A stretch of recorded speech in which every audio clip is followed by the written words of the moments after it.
ஓம் சாந்தி. B.K. Suraj அவர்கள், mount Abu. தினமும் அதிகாலையில் பகவானே யாரை அலங்கரிக்கின்றாரோ அவர்களே மிக மிக பாக்கியசாலி ஆவார்கள். பாபா நம்மை ஞானம் மற்றும் யோகத்தினால் அலங்கரிக்கின்றார்.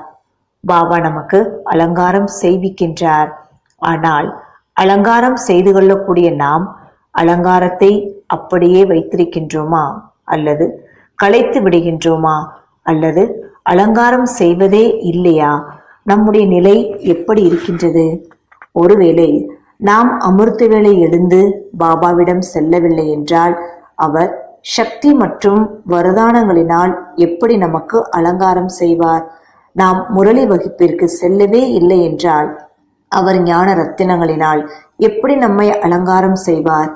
இந்த அலங்காரம் மிக அழகான ஒன்றாகும். மிக முக்கியமான விஷயம், யார் ஒருவர் மீது அன்பு மட்டும் வைத்துள்ளார்களோ அவர்களே ஆன்மீகத்தின் உயர்ந்த லட்சியத்தில் உயர்ந்த நிலைக்கு செல்ல முடியும்.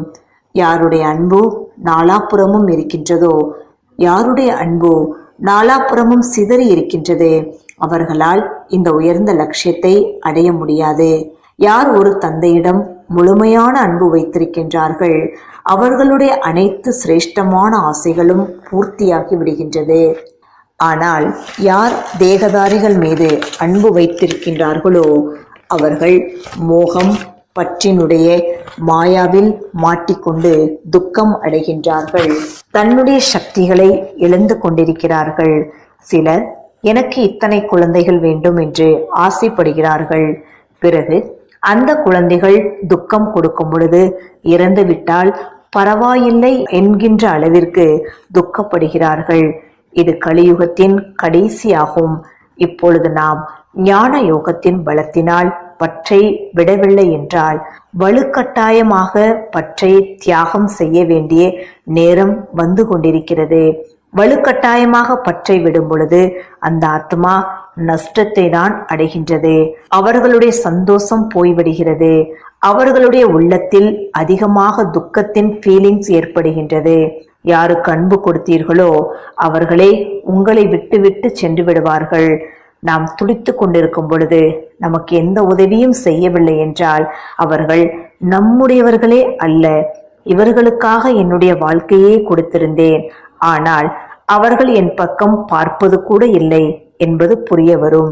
எனவே யார் அனைத்திலிருந்தும் பற்றை நீக்கி ஒருவரிடம் அன்பு வைக்கின்றார்களோ அவர்களே புத்திவான் மனிதர்கள் ஆவார்கள்.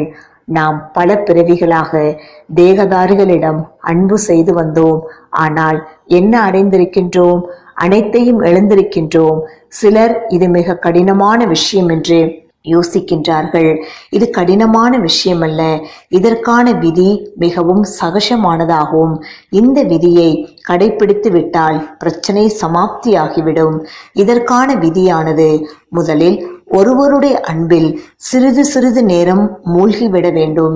இரண்டாவது, எந்த ஆத்மா மீது மோகம் பற்று இருக்கின்றதோ அவர்களை ஆத்ம திருப்தியுடன் பார்த்து சிரேஷ்ட வைப்ரேஷன் கொடுக்க வேண்டும்.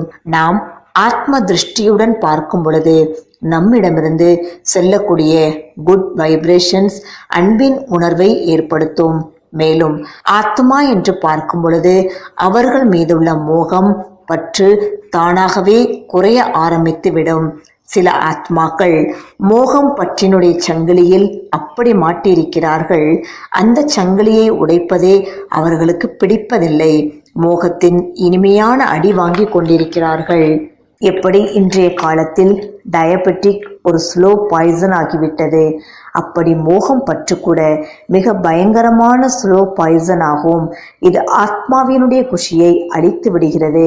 அவர்களை பரமாத்மாவிடமிருந்து பெறக்கூடிய பிராப்திகளிலிருந்து தூரமாக்கி விடுகிறது. அவர்கள் விரும்பினாலும் கூட நிச்சயமிருந்தும் கூட ஆத்மாவினால் பிரபுவின் பாலனைக்கான சுகத்தை அடைய முடிவதில்லை. அங்கேயே மாட்டிக்கொண்டு இருந்து விடுவார்கள். வாருங்கள், இன்று முழு நாளும் தன்னுடைய உற்றார் உறவினர்கள், அதிலும் விசேஷமாக யார் மீது அதிக பற்றுள்ளதோ அவர்களை ஆத்ம திருஷ்டியுடன் பாருங்கள். நம்முடைய ஆத்ம திருஷ்டி அவர்களுக்கு வைப்ரேஷனாக அனுபவமாகும். விசேஷமாக நான் மாஸ்டர் சர்வ சக்திவானாக இருக்கின்றேன், விஸ்வ கல்யாணக்காரியாக இருக்கின்றேன் என்ற பார்வையோடு பாருங்கள். மேலும் இடையிடையே பாப் தாதாவை தன்னருகில் ஆவகானம் செய்யுங்கள். ஓம் சாந்தி.